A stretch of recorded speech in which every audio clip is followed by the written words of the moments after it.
जय हिंद दोस्तों। भारतीय जनता पार्टी तो हिंदुओं की पार्टी है और हिंदुओं के हितों की बात करती है। तो कांग्रेस पार्टी मुस्लिम समर्थक पार्टी है और मुस्लिम समुदाय का समर्थन करती है। बहुजन समाजवादी पार्टी तो दलितों की पार्टी है।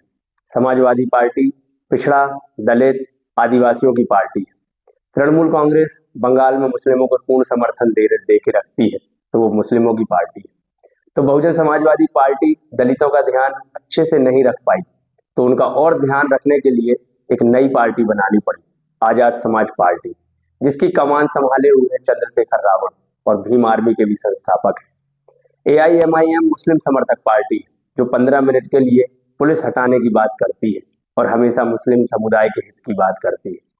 ये बातें इस देश के हर गली, हर मोहल्ले में, पान की टपरी पर, चाय के ठेले पर आजकल आम बात हो गई है। राजनीतिक पार्टियों के मैनिफेस्टो भी धर्म विशेष को ध्यान में रखकर ही बनाए जाते हैं। जहां हिंदू पीड़ित हो वहां सिर्फ बीजेपी ही आवाज उठाएगी, और जहां पीड़ित मुस्लिम हो वहां कांग्रेस और दूसरी पार्टियां अपनी छाती पीटते मिलेंगी। जहां दलित पीड़ित हो और आरोपी मुस्लिम हो वहां ये सब पार्टियां चुप्पी साध लेती, लेकिन जहां मुस्लिम पीड़ित हो और आरोपी हिंदू हो तो कांग्रेस पहाड़ सर पर उठा लेती है। अगर इस देश का प्रधानमंत्री अजमेर में चादर चढ़ाने को भेज देता है तो हिंदू नाराज हो जाते हैं, और राहुल गांधी अगर धोती पहनकर और जनेऊ डालकर मंदिर चले जाएं तो सुगबुगाहट तेज हो जाती है कि पक्का कहीं ना कहीं चुनाव होंगे। तभी ये चुनावी हिंदू बनने का ढोंग कर रहे हैं। इस देश में राजनीतिक पार्टियों द्वारा चुनावी उम्मीदवार योग्यता के अनुसार पर नहीं, धर्म और जातीय समीकरण द्वारा तय किए जाते हैं। जिसकी जितनी वोट उनका उम्मीदवार। हर एक योजना धर्म और जाति विशेष को ध्यान में रखकर ही बनाई जाती है। राम मंदिर के निर्माण का संकल्प लेकर अस्तित्व में आई भारतीय जनता पार्टी और उनके नेताओं ने संघर्ष किया और राम मंदिर के लिए फाइनली सुप्रीम कोर्ट के फैसले से राम मंदिर का निर्माण हुआ। तो उसके उद्घाटन में कांग्रेस ने निमंत्रण स्वीकार नहीं किया, न इस पार्टी के एक नेता उद्घाटन समारोह में शामिल हुए और हवाला दिया कि ये बीजेपी का मंदिर है, हम वहां उनके बुलावे पर नहीं जाएंगे। लेकिन अगर कहीं इफ्तार पार्टी होगी तो वहां जरूर पहुंचेंगे। होली में रंग लगाने पर परहेज जताएंगे, लेकिन बकरीद पर बिरयानी खाने जरूर जाएंगे।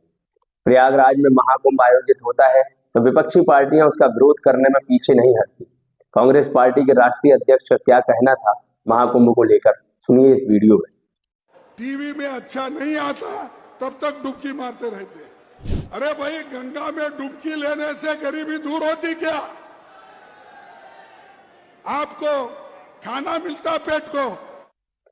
तो वहीं अगर मुस्लिम समुदाय हिंदुओं को कुछ बोले तो भाजपा अपना पक्ष रखने में कैसे पीछे हट सकती है। भाजपा के फायर ब्रांड नेता कहे जाने वाले और उत्तर प्रदेश के मुख्यमंत्री योगी आदित्यनाथ को सुनिए। ये बात उन्होंने तब कही थी जब गोरखपुर में एक हिंदू की हत्या कर दी गई थी। अगर एक हिंदू का खून बहेगा तो एक हिंदू के खून के बदले आने वाले समय में हम प्रशासन से एफआईआर दर्ज नहीं करवाएंगे, बल्कि कम से कम 10 ऐसे लोगों की हत्या उससे करवाएंगे जो लोग किसी कतई अब बर्दाश्त की सीमाएं समाप्त हो चुकी। जब इस देश की जनता बजट और विकास पर चर्चा ही नहीं करेगी और ना उनको पता है कि बजट होता क्या है, और फिर इस देश में ऐसे ही धार्मिक और जात पात की राजनीति अपने ही पैर पसारेगी। इस देश के केंद्रीय सड़क एवं परिवहन मंत्री नितिन गडकरी, जो इस देश में अपने विकास कार्यों से जाने जाते हैं, उनके चुनाव लड़ने का क्या तरीका है, सुनिए इस वीडियो में। मैं भी राजनेता हूं, मैं भी लोकसभा लड़ता हूं। अभी 3.5 लाख वोटों से, अगले बार 5 लाख वोटों से आऊंगा। और मैंने लोगों को बोल दिया, पोस्टर नहीं लगाऊंगा, बैनर नहीं लगाऊंगा, चाय नहीं पिलाऊंगा, नाश्ता नहीं कराऊंगा। डिक्लेयर कर दिया मैंने। हाँ, तुमको वोट देना है तो दो, नहीं तो मैंने काम किया है, उसके ऊपर मुझे वोट मिलेंगे। मैं कोई आमिष दिखाकर वोट नहीं लेना चाहता, और हिंदू मुसलमान सब देंगे। मैं अभी गया था 5,000 मुसलमानों के इसमें, मैंने एक ताजबाग का उद्घाटन किया। मैंने बोला मैं आरएसएस वाला हूँ, फिर पश्चाताप नहीं करना है वोट देने के पहले। सब मेरे साथ है, मुझे कोई प्रॉब्लम नहीं, क्योंकि मैंने काम में कभी भेदभाव नहीं। इस देश में जहां दलगत राजनीति अपने पैर पसारे हुए है, वह ऐसे भी कुछ निष्ठावान राजनेता आपको देखने को मिलेंगे।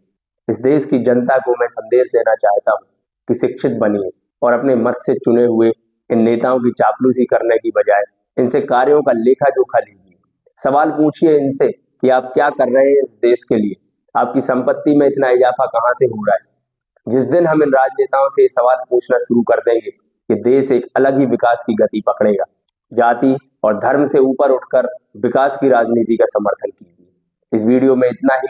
वीडियो पसंद आई हो तो वीडियो को लाइक करें और ऐसे ही यूजफुल वीडियोस देखने के लिए चैनल को सब्सक्राइब करें। धन्यवाद।